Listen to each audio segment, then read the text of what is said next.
오늘 21세기를 살아가는 과학 문명 속에서 우리들이 지내고 있습니다만, 제가 생각할 때나 여러분들도 우리가 다 인정하는 것은 그때 당시의 사람들보다 우리가 더 발전하고 더 진보하고 그리고 더 성숙한 사람인 것을 우리는 인정합니다.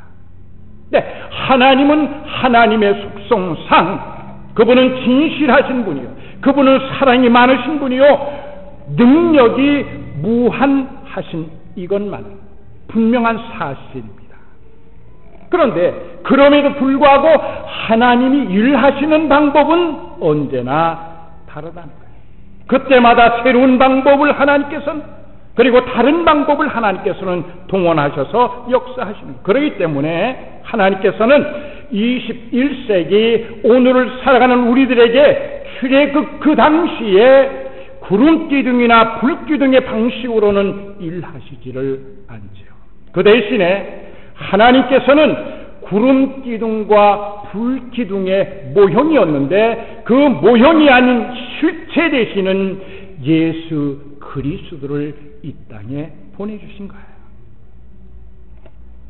이스라엘 백성에게 구름기둥이 보이지 아니하는 하나님의 임재에 대한 표정이었던 것처럼, 바로 예수 그리스도가 우리에게 보이지는 않지만은 하나님을 우리에게 증거하고 소개해주고 있다고 하는 얘기죠.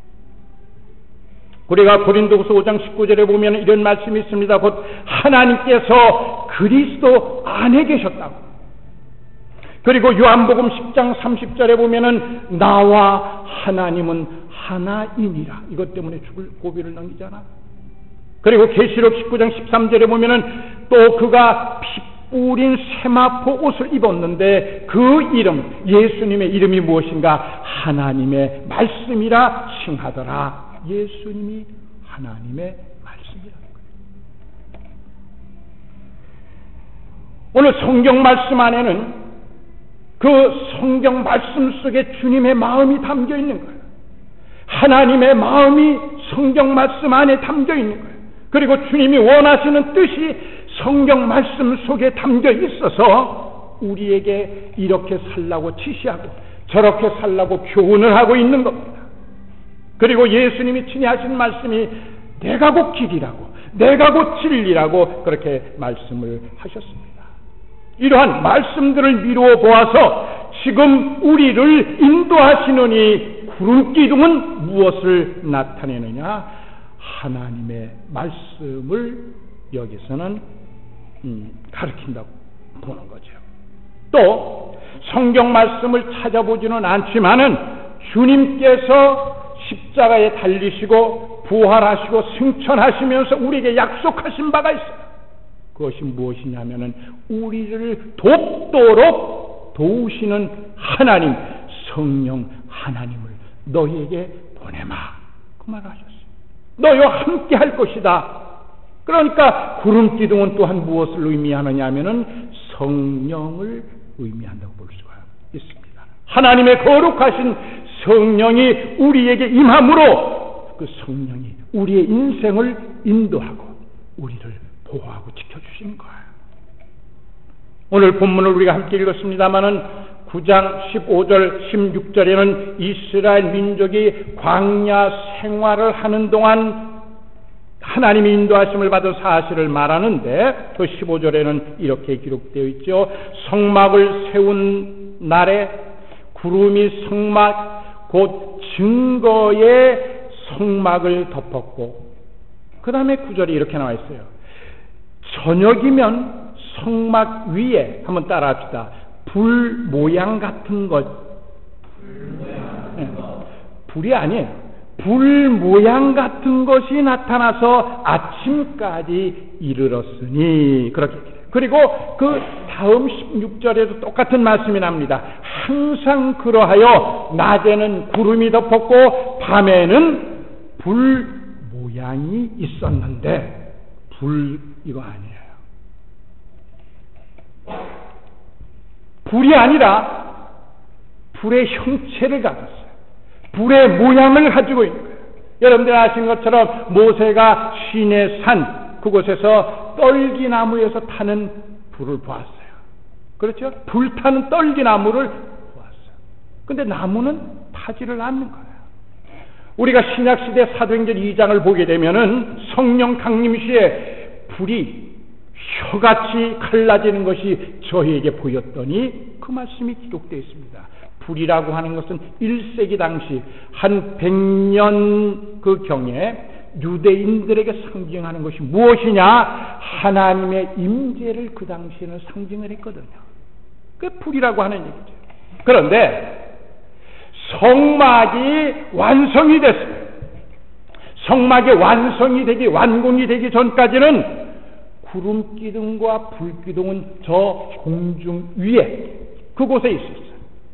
그런데 우리가 15절 이하를 보게 되면 성막이 완성되는 해, 완성되는 날, 바로 그날에는 저 공중에 높이 널려있던 떠있던 구름이 성막 아래로 내려와서 성막을 덮었다.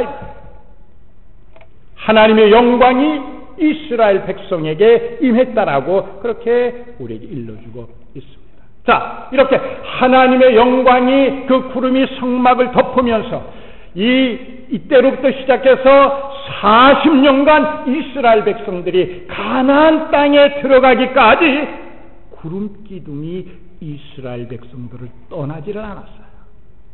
하나님께서는 이스라엘 백성 가운데에 초자연적인 현상으로 임재해서 그들과 함께 계시다라고 하는 것을 그들의 눈으로 직접 목도하고 체험하도록 그렇게 이루신 역사입니다. 이거 마찬가지예요. 오늘도 우리가 하나님과 함께 하기를 원한다라고 하면은 이스라엘 백성들이 구름 기둥을 따랐던 것처럼 하나님의 말씀, 주님의 말씀과 그리고 성령의 인도하심에 우리가 순종하고 따라야 하는 거예요. 여러분, 구름 기둥, 불 기둥은 언제나 이스라엘 백성들을 보호하고 인도했습니다. 여러분들 아시는 것처럼 요즘 IT 그 나라 지진으로 인해서 보도를 보니까 23만 명이 사망했다고. 그리고 그 가운데서도 살아남은 사람들은 죽지 않고 정말 살기 위해서 그 IT 지진 난 그 지역을 벗어나기 위해서, 탈출하기 위해서 안간힘을 다해서 차에도 오르고 배에도 여러분들 오르는 그런 안타까운 모습들을 여러분들 아마 다 보셨을 것이라고 생각합니다. 근데 구약 그 히브리 시굽이 사람들의 출애굽 당시 그 이스라엘 사람들은 애굽의 라암셋에서 출발을 한 거예요. 그곳에서 출발을 해서 숫곡과 그 다음에 에담과 밋돌이라고 하는 지역을 지나서 이제 홍해 앞에까지 다다르게 된 겁니다.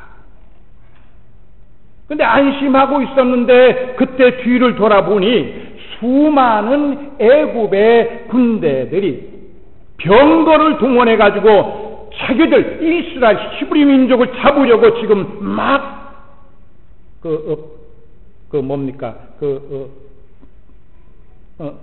그걸 뭐가 일어난다 그러는 거야. 흙먼지라 그러나요? 아니, 자꾸 생각이 이렇게 자꾸 그거 막 일으키면서 그냥 막 추적을 해오는 거예요. 보세요.